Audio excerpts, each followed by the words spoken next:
Megan Fox.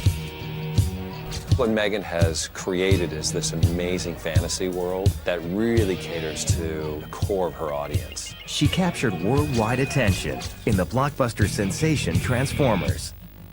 That's when people said, "Who is that girl?" She was named on every hot list, every Maxim magazine, this is the hottest girl around. She's held people's attention with flashy photo shoots and racy interviews. Megan has a reputation that she started, that she's a little bit of a bad girl and that she loves sex and she's a little bit promiscuous. Did you get the side? You better pan down and get the side of this dress. I curse and I've made mention of sex before and I make jokes about it, which people find outrageous. Megan Fox can be perceived in any number of ways depending on who you speak with. I feel like everything that comes out of my mouth becomes sensationalized by the media. Being a sex symbol, it's almost like being a product, like a can of Coke or something. How much of that is fabricated, how much of that is real, I'd never be able to tell you. She's a very interesting personality that way. She's the puzzle that fascinates pop culture pundits.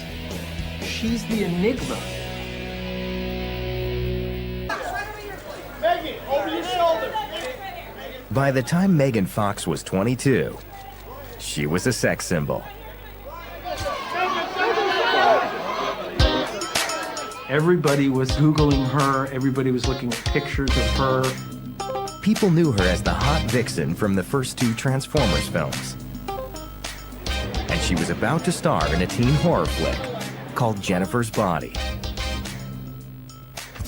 When Megan was doing publicity for Jennifer's Body, she told a story about having had an affair with a female stripper. And of course, the press went wild, the internet exploded, and people were like, what? She's bisexual, what's going on here? It was a very elaborate story. This stripper named Nikita who worked at a club called The Body Shop.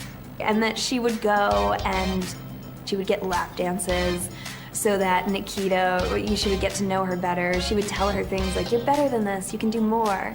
Wow, did it ignite a lot of discussion and talk in the Hollywood community about that?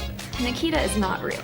Nikita is a personality that Megan made up, and she said that she was, kind of playing a game with this reporter. It was a story that left fans wondering what's real and what's not when it comes to Megan Fox.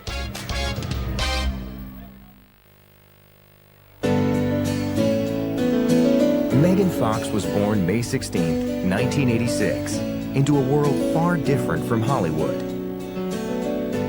Her family had a small home in Rockwood, Tennessee, an 8-square-mile town with a population of around 5,000 people.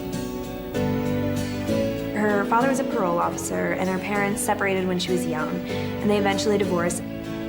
With her dad, Franklin, out of the picture, Megan spent most of her time living in an imaginary world created by Hollywood. I most vividly remember The Wizard of Oz. I wanted to be Dorothy for many years of my life, and I made my mom call me Dorothy. I wouldn't answer her or listen to her if she called me Megan, because that wasn't my name, for about a year, from 5 to 6. When Megan's mom told her Dorothy was really an actress, Megan made up her mind about her future. I always told my mother that I wanted to be an actress. And I think maybe it started with Judy Garland and Wizard of Oz, but I've just never had any desire to do anything else, and I'm not really sure why. She said from that point on, I knew I wanted to be an actress. So her mother was pretty supportive of this. She took dance lessons, she was in choir, she did a ton of activities. She would put on little performances in the living room. She would dance, she would act, and she put on these shows all the time from the time she was a young girl. Megan maintained her interest in acting, even though her home life was changing. Her mother married Tony Tanacchio, and when Megan was 10, the family moved to Port St. Lucie, Florida. Port St. Lucie has a small-town atmosphere. Not like New York, it's not like Miami. It's a sprawling small town. Here, Megan continued to pursue acting. She was in numerous theater productions, one of which was Godspell at the Lyric Theater, which is a well-known theater in Stuart, Florida. And to be able to perform on stage there is quite an honor. When Megan was 13, she entered a talent and beauty competition, which put contestants through mock auditions. She won 2 first place, one in television commercial and one in photography, and 3 other honorable mentions. Those were big awards. And after she won those awards, her mother said, we have to go for this. We've got to go full steam ahead and see what she can do, see if she can make it in this business. When you're 12, 13, 14, 15, you're doing a lot of catalog. You'll get the occasional cereal commercial or the grocery store family type of spot. In one case, I brought Megan in for a film project, which was short film that matches a high school writer with a famous director, and in this case it was David Frankel, who directed Devil Wears Prada. She definitely stood out. David said, love to use her, but she's so beautiful. I don't want to offend anybody. I mean, I don't want to cause a scene. Megan didn't get that part, but she did catch a lot of flack from her peers for wanting to be a star. Port St. Lucie at the time was a smaller town. They weren't used to actors and models in the neighborhood. Going to school and seeing someone that's also in a magazine or on a commercial or on a TV show, people are scared of what they don't understand, and they can be cruel about it. When you're growing up in high school, other girls, they don't like beautiful girls talking about how they're going to be famous and rich and being, big Hollywood starlets one day. She wasn't that popular in her high school. She said that people used to throw ketchup packets and mustard packets at her, and sometimes she would take her tray and take it to the restroom and eat there. And she said that, high school, they're like vultures. Once someone senses that you're the weak one, everyone preys on you. To make matters worse, Megan worked at a fruit smoothie stand where she had to dress up like a banana. There was a whole circle cut out.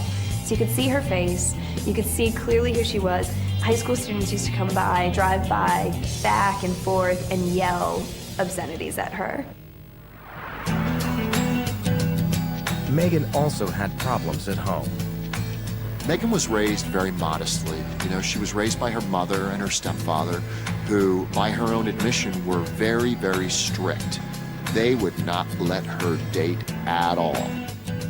Her stepfather was very religious. He was Pentecostal, and she talks about that and about how she always wanted to rebel just because she didn't like authority. She was never allowed to have friends over at her house. She was never allowed to have boyfriends. And, she kind of was alone most of the time. Megan rebelled against her strict parents. She used to dress like a Barbie doll. She would wear the smallest clothes possible, and she wanted to dye her hair blonde, and her mother said, not a good idea. You're a brunette, that's what makes you special. And she said, well, but I still put sun in my hair. It was Florida, and I had orange hair for 2 years. She would sneak out of the house. She said she was inventive. She would tie bed sheets together and climb out of her second floor bedroom window. She said one time she wanted to get out so bad she just jumped. When you spend a lot of time in your formative years alone or in a very strict household, you just want to rebel, and everything feels a little bit like a push. And I'm sure that's how she felt when she was growing up. Megan would soon have a chance to rebel against her family's conservative values and express her sex appeal, thanks to director Michael Bay. When Megan Fox was 16, she met established agent Sharon Lane. When I met her, she had fire. She had a desire to do this. She had the looks. The call came through. They were looking for a young girl. I guess it was 16 years approximately, to work with the Olsen twins. We're not going to Hawaii today, girls. We're going somewhere much better. I'm taking you to Atlantis. Megan landed the part of the not-so-likable Brianna Wallace in the direct-to-video movie Holiday in the Sun. Her mother drove her to Miami, where she auditioned for the part. And while she was doing that, there were other hopefuls auditioning in Hollywood. So she was up against quite a bit of competition. Excuse me. Oh, were you in line? Brianna Wallace, messages please. Certainly, Miss Wallace. And how is your father today?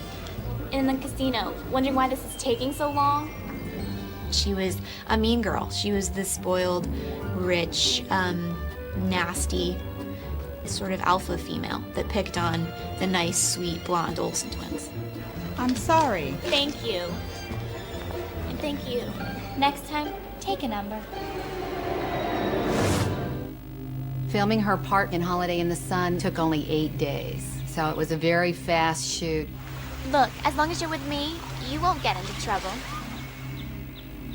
I didn't know if I was going to meet a prima donna or if I was going to meet a regular teenager. And to my surprise, she was just a regular, normal person. You know, life was normal, even after being in a movie, with some of the biggest stars around. That was great. She said that she was in awe of them. She said they were so down to earth and friendly, and she felt comfortable at once. I'm gonna go with her. Okay. All right, take care of your sister. Funny thing is that she was one time caught shoplifting during her wild teen years in Walmart, and she was stealing Mary-Kate and Ashley Olsen makeup products. So it's kind of ironic that her first role would be in an Olsen movie. It was a role that Megan doesn't brag about. One of the things that I think is really hilarious is that she's interviewed if she's recently watched Holiday in the Sun, and she says, "Oh God, no, I'd rather kill myself." I just think that's hysterical. I do remember being in my living room visiting my family. I heard a very familiar voice, and I turned around, and it was Megan and the Olsen twins, and for Holiday in the Sun, and it was a surprise. Is it important? She's kind of private. She keeps a lot to herself. The movie didn't do much to change Megan's situation at home. I remember the mother telling me that she wanted her daughter to have as normal a life as possible, and that's why they stayed in Port St. Lucie instead of going to the big city. Megan would have to settle for work in Florida, which came in the form of the TV series Ocean Ave. Filmed in Miami, but set to air in Sweden. It was basically a soap opera-ish slice of South Beach at the time. A casting call went out for a gorgeous teen to play the character of Ione Starr. We saw a lot of people. She was one of those people that didn't need any help. She just was who she was, and she fit the role perfectly. The role of her love interest went to Megan's friend, Sean Patrick. So it was hour-long, 130 episodes, and we shot that over the course of a year. And it was low budget. It was guerrilla filmmaking at times, you know. It was pretty intense. By middle of high school, I believe it was junior year, she went into homeschooling, and that was at that point truly needed for her career. It was also during her junior year that director Michael Bay came to town. The big thing that stands out that I cast Megan in is when we were doing Bad Boys 2.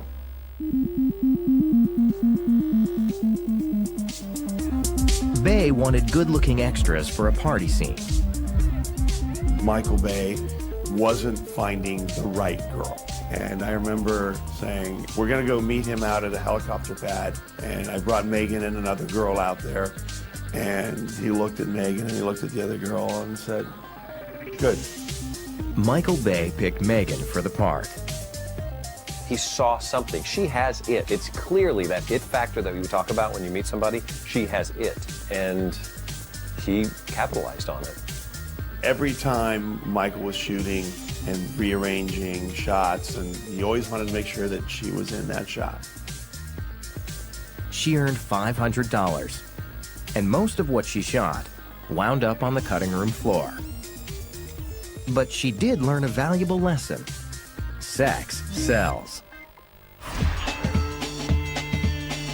Megan has always been more adult-like than her years belie. Megan was 16. She was dancing. She was enjoying it. She was playing with her sexuality, and she had a blast. Megan was having more fun than she was in Holiday in the Sun. Megan is not looking for cookie cutter success stories. Megan would just assume get out there and be an extra and dance her way to success. Not long after Bad Boys 2 wrapped, Ocean Avenue was canceled, and work opportunities in Florida dried up for Megan. She always felt like she was ready to move on to bigger and better things. She knew from a very young age she wanted to be an actress, and she probably knew that wasn't going to happen if she stayed in Florida. Honestly, there's no comparison between the Miami acting scene and the Hollywood acting scene. Miami is a very gentle playground for the actor, and LA arena is kind of like the Gladiators arena. You gotta go out there and fight, and you gotta fight your way to the top. Though still a minor, Megan was determined to get out of Florida and try to make it in Hollywood. When Megan Fox was 17 years old, her credits included an Olsen Twins movie, an obscure Swedish TV series set in Miami, and a gig as an extra in a Michael Bay film. But she still wasn't famous. At one point, she begged her mother to take her to LA for sitcom season, where all the casting went on. Megan's mom had the faith in Megan, and fortunately, Darlene made it happen. And it's a very expensive proposition, by the way, as well. When she was moved out to LA and started auditioning for things there, and she was still underage, she saw what she could create, and the minute she turned 18, it was like, boom, here I am, world. She figured it out. Soon after moving, she got a part in the Lindsay Lohan film, Confessions of a Teenage Drama Queen. Her role was a lot like the one she had 2 years earlier in Holiday in the Sun. Megan is okay with playing the bad girl role. Other stars want to play the virginal girl, but Megan's okay with playing the girl. She's okay with being mean and being beautiful. I don't know if people try to typecast me as that. I think I just sort of, for whatever reason, fell into playing a mean girl, and I think more so because there are many more blonde actresses than there are brunette actresses. And so the chances of the heroine being blonde are statistically greater, and so then you want a visual opposite to portray the evil girl. And I am that opposite, I guess. Not only was Megan once again the mean girl, she was also playing second fiddle to a more established star. She wasn't that excited about working with Lindsay Lohan. However, she knew it was a big role. Megan said that Lindsay Lohan had to be nice to her because Megan looked older than Lindsay, and Lindsay needed her to buy her cigarettes. I think Megan Fox always has an implication when she says things. I suppose we could take it to mean that she was only nice to her for cigarettes. She has admitted that she didn't get along with her. And she fully admits that she's better friends with men than women because there's sort of like a beauty competition with women, and she's not going to have any of that. The movie earned about $30 million at the box office. Most of its fans were teenage girls. But Megan would soon get a chance to appeal to a male audience when she played a sexy window washer in the sitcom 2.5 Men. Megan plays that role so well. She knows how to dress it, she knows how to walk it, she knows how to bat her eyes, and she's good at it. And she fully admits if she wasn't good looking, she'd be nothing in Hollywood. And she's willing to use her good looks to her advantage, and that's what she's doing. She was very confident with the role because of the sexuality, and she gets nothing but praise for that. Striking a pose came easy for Megan, but her agent wanted her to take on roles with more depth.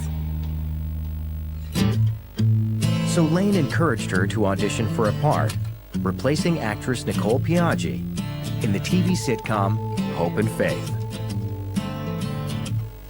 They were a little concerned about her comedy because she hadn't done enough of it to really take on a series regular role. And at the same time, that role entailed a lot of depth that went outside of the comedy. When Megan showed up for the audition, she nailed it. I think as far as project breaks, the first really big break was her being cast on Hope and Faith. The ambitious, rebellious teen finally got a chance to move to New York and be on her own. Being in New York on her own, though, it was sort of a first time her mom wasn't with her. It was tough. She felt very much alone in New York. It was a difficult experience, which Megan saw as a prison sentence. But it was my insistence with her, my pressuring her, she agreed, to gain the audience, to learn the ropes, to get in front of the camera, and to really get some grounding. There was, however, one upside to the role. Brian Austin Green came and had a bit part in the series. She didn't know who he was. You know, she hadn't grown up watching 90210, which made sense because she was so much younger than him. They're 13 years apart. And she said that they brushed up against each other while taping, and that there was literally an electricity that went through her body and out, and she knew then that they would date. Megan didn't care what others thought about her older man. She always liked to rebel, and I think dating Brian Austin Green in some funny way, because he's not an outrageous person, you know, he's not out there partying and getting drunk. She probably liked that there was a 13-year age difference. He had a son. It was very unlike what someone would expect of her. She hadn't made a lot of friends in New York, and I think that having met Brian on the set, Megan started liking New York just a little bit more. The next real break for her was a phone call I received from FHM to give her a shot, take some photos, and they asked her to be on the cover. The camera loves Megan Fox. She's got a look that no other actress or actor has. This was Megan's first featured interview in a major publication. Megan has a tendency to make controversial statements to the media, to the interviewers, and in some cases I think she's pulling the wool over their eyes. Megan offered up a surprising number of details about her sex life with Brian. It creates a kind of a bad girl image, a naughty girl image. It's a little bit of a rebellion. It keeps the public wondering, especially when she says that she got her lover's name tattooed next to her. I mean, that really excites people and then, you know, creates that mystery. Megan's not one to mince words. Megan's not one to be cautious with what she says. That makes her special and that makes her Megan. But I also find that sometimes it's okay to say less. In fact, that can hold even more mystique and keep your audiences out there wanting more without sacrificing your own integrity. I don't think she would be selling herself out to monitor herself sometimes. When Megan was doing press, especially around the FHM time, I felt the need to guide her, to monitor, to ease up on it. Megan and her agent continued to butt heads. Until finally, Megan fired Lane. I do believe that a lot of the reasons that we went our own ways was that she did not want somebody holding her back anymore, making sure to monitor, discreetly monitor those moments, and that she wanted it just a little faster than I was ready to let it happen. That same year, Hope and Faith was canceled. So Megan moved back to Los Angeles, where she would soon become more famous and more controversial.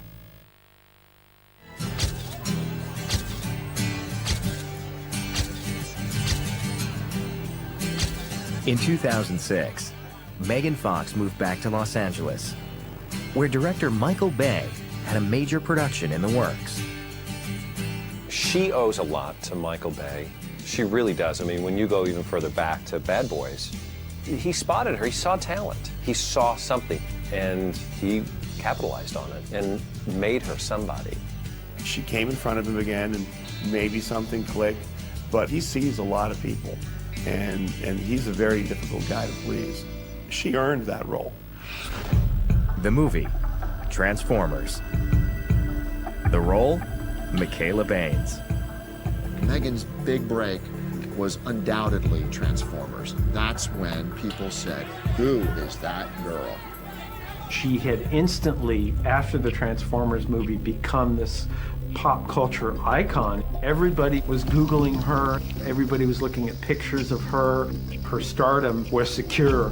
The film grossed over $700 million worldwide. You lose perspective and you don't really realize what they're really going to do with it afterwards, and to come in and see everything finished and have the sound finished, it just really blew me away.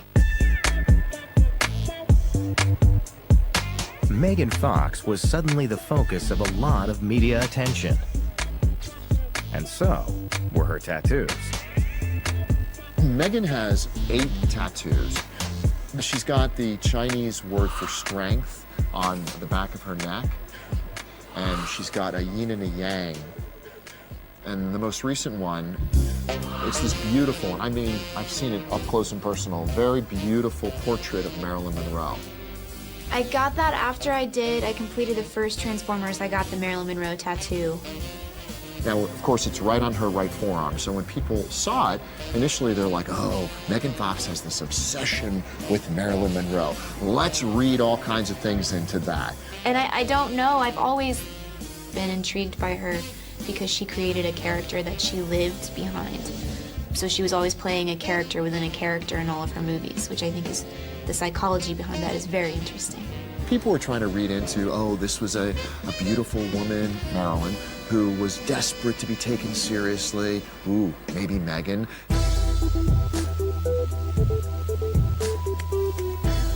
Megan's tattoos have also led to another comparison.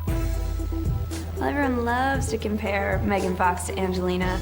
We're always looking for someone who's the new someone, but it's not completely arbitrary in this case. You know, they have a lot of tattoos. They even have a tattoo that looks very similar with similar placement on both of their shoulder blades. Did you get the side? You better pen down and get the side of this dress. It was inevitable that someone as gorgeous as Megan Fox was going to be compared to Angelina Jolie. She and I have actually talked about the comparisons. In fact, she told me once that she actually lightened her hair to a different shade of brown to get rid of and these are her words, her black, long, raven-like hair.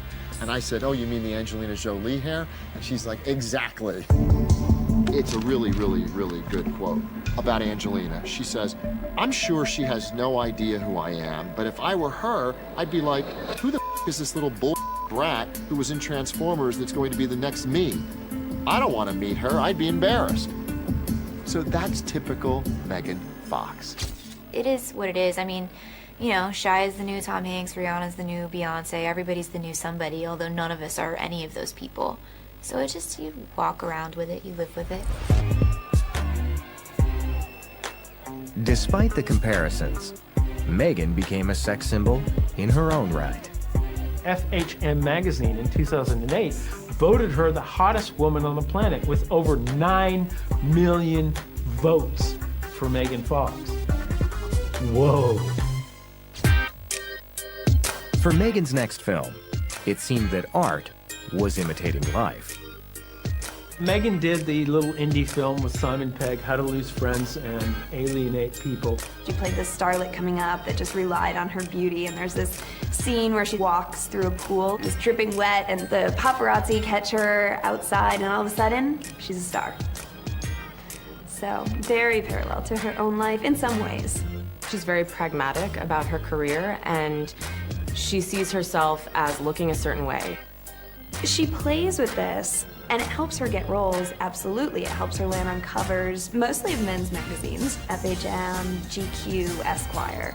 So, yes, her looks have definitely helped her. Have they hurt her too? Sure, it is easier to discount someone who's beautiful. I don't know why, but it's something that we play with, and she loves pointing that out too.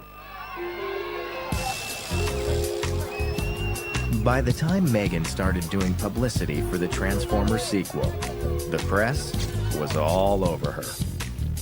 I guess for Megan. For Megan. This is to Megan. It seemed like Megan's personal life was more interesting to reporters than the movie. Sometimes it's liberating to read your interviews because you're quite outspoken. Anything that you said that you regret saying, and You would like me to clarify it right now? Sure. Anything that I've ever said that I regret? Like the first Transformers, Revenge of the Fallen was a blockbuster.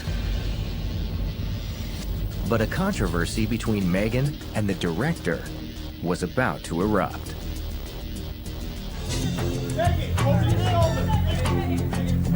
In 2008, Megan Fox was at the top of her game. Both Transformers films made hundreds of millions at the box office. Then, controversy. She was asked a completely innocuous question about what's the best thing and the worst thing about working with Michael Bay. She was talking about Michael Bay, and she actually referred to him as Hitler, which, you know, it doesn't float well with anybody. She doesn't say anything about the good things about working with him, and she just says he's got a big ego, he's larger than life. I like things where I can challenge myself and show the world, people around the globe a new kind of world. Away from set, he's great, but on set, he has this controlling personality. Then there were counter arguments from the folks who worked on the Transformers film saying that Megan was dumb as a rock, she was stuck up, that watching her act was excruciating.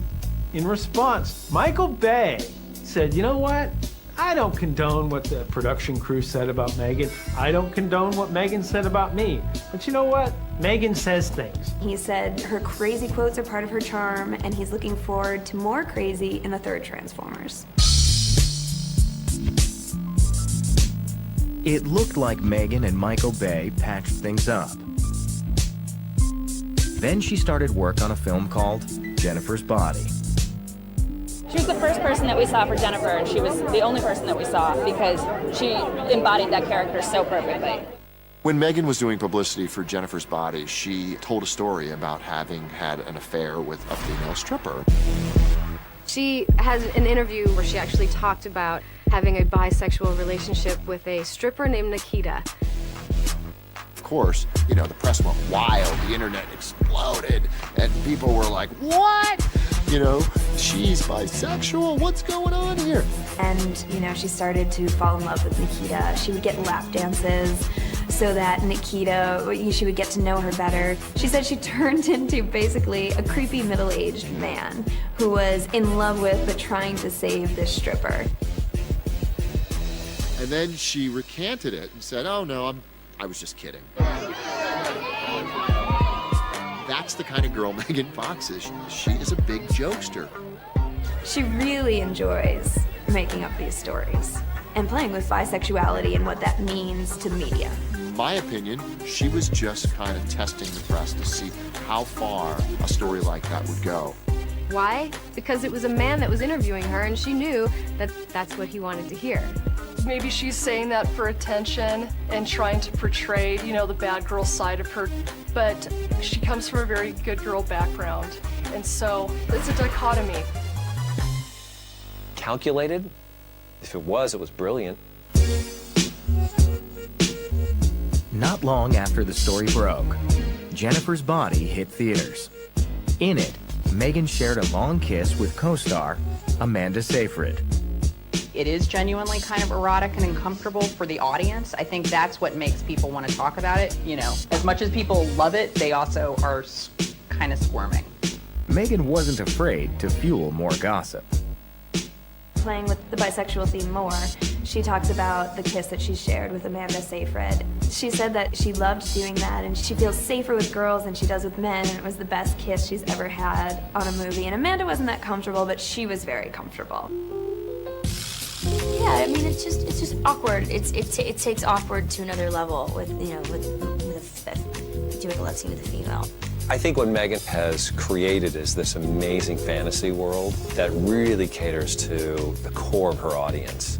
And she's fulfilling that. That wasn't even in my talking points. I just made that up. Megan is brilliant at manipulating the media. She knows exactly what she's doing, and that is the best part about her. She's not a stupid, pretty girl. Being a sex symbol is almost like being a product, like a can of Coke or something. How much of that is fabricated, how much of that is real, I'd never be able to tell you. But it's very effective. She's a very interesting personality that way. A week after Jennifer's Body came out, Megan poked fun of her sex symbol status on Saturday Night Live. When I got the call that I'd been offered this spot to host SNL, I didn't really want to do it because I'm so terrified and just I become frozen when I have to speak in front of large crowds of people. But obviously you don't say no to something like that because it's an unbelievable opportunity. They did a whole skit where they put her face on a bunch of different bodies to show how incredibly hot she really is. And they actually had her head put on animal bodies, which is absolutely ridiculous, but it's hilarious. I'll never watch my episode ever. I can't. That gives me a panic attack thinking about it right now. Maybe like after I've had children and there are more important things in life, then I'll be able to sit back and watch and go, who cares? Megan Fox does not like to watch herself on screen. She is one of those actors that feels that she can't bring herself to watching herself on screen. Megan scored big with SNL fans, but her movie Jennifer's Body was a different story. Jennifer's Body, it did all right. It didn't do great. The much-hyped movie did not live up to expectations, and Megan would soon find herself the object of ridicule among critics.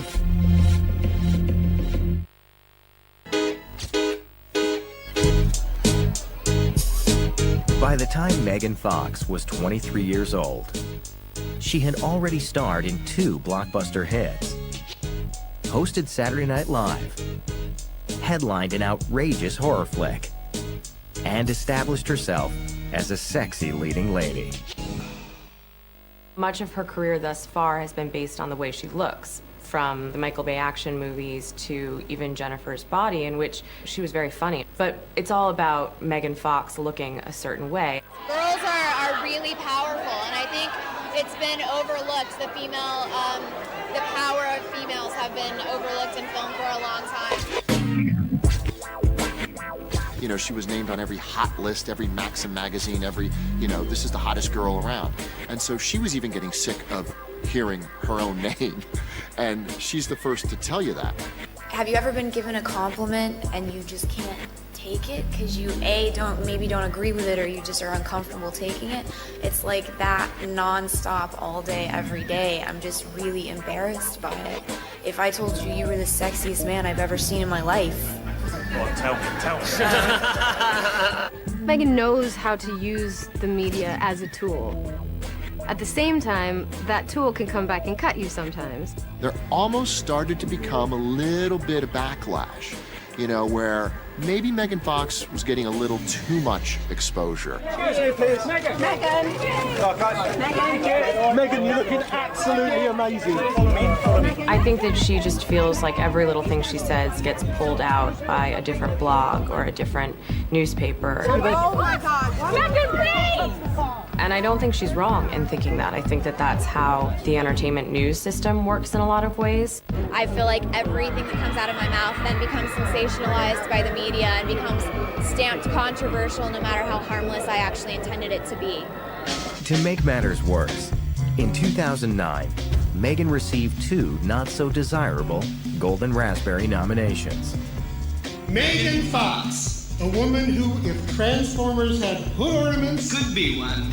And an actress discovered by Michael Bay. And we all know what great judge of acting he is.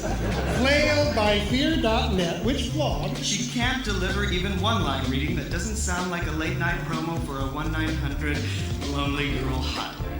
Razzie Awards, as they're often called, recognize the worst in film, Nominated for both Jennifer's Body and Transformers: Revenge of the Fallen. How you doing, Megan? Then, word got out that Megan wasn't going to be in the third Transformers film. The first initial thought that everyone had was, well, obviously, Michael's just pissed off about what she said about him. Paramount came out and said, we decided not to renew her options. Megan Fox came out and said, he wanted me to gain 10 pounds. He wasn't happy with the way I looked. He was mean to me on the set before. She didn't want all of the abuse that she claimed she got on set, so she walked off. Now I think she's pulling back a bit and trying to be a little more authentic, a little more real in the way she talks about things. A lot of other modern actresses are like watching train wrecks, but Megan is completely different. And it drives, I think, many in the media and the paparazzi crazy because they want to catch her doing something insane. And she may say insane things to the press, but she's actually very tame in terms of her personal lifestyle. It only affects me personally when, I'm trying to do something that's private and personal and it's being interrupted by photographers. But other than that, my life is pretty much the same. I think Megan Fox is a misunderstood actress. And I'm not saying that she doesn't play a role in that. I think she purposely makes herself misunderstood. And it's confusing for people, but it keeps them guessing, it keeps her intriguing. You don't see those pictures of her falling out of the limo, holding up her hand, blocking the flashes at night. She does keep her personal life compellingly uninteresting. She's not out at the nightclub scene. She's tucked away with Brian and his son and kind of playing, the stepmom, if you will. Keeps her grounded. In June of 2010, Megan and Brian got married in a small ceremony on the beach in Hawaii. The dichotomy with Megan Fox just continues. I mean, here she is, this beautiful woman. She's perceived as this huge sex symbol, and yet in her personal life, she is very, very conservative. She's been with one guy, Brian Austin Green, for all these years. Megan is very much a doting stepmom. She spent a lot of time with Cassius since he was 3 years old, and she'll pick him up from school, she'll read him bedtime stories, and sets up a very stable home life for him when he's with Brian. Megan's quiet personal life comes as a surprise to many. And there are those who think her acting will also bring new surprises. She's the first one to say that her acting abilities have not been very well displayed yet. She's had to run around and scream and look good in a tank top, and she hasn't had to stretch herself all that much. But I think the jury is a little out still on how long her career can last based on what her range is. She's found major success on the big screen. She's got a big door wide open. When you look at what Megan has done so far in her career, but it's been built on a foundation of this amazing sex appeal that she has. But, you can't make a career just off of that and have this long-lasting sort of future in Hollywood. And I think Hollywood is saying, well, what else can you do? We still need to see her playing those roles where she's not wearing the short mini, she's not bent over the hood of a car. Nothing wrong with that. But what's the next chapter for Megan Fox? And I think a lot of us are waiting to see what it is.